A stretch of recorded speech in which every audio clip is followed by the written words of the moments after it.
Do you remember Art Prize last year? I'm in over my head. Did you feel like you were caught with your pants down? Don't worry, we all did. This year, we're gonna pull up our pants and roll up our sleeves for you.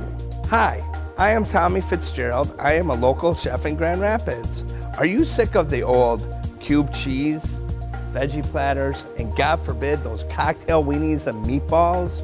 We are too. That's why we're punching them away to make food for you. This Art Prize, let my gang of chefs cook for you. We would love to come in and make your event very pretty and pretty delicious too. So if you want to vote for art you can eat, visit us at TommyFitzgerald.com for inspiring menus and our whole list of Art Prize fun.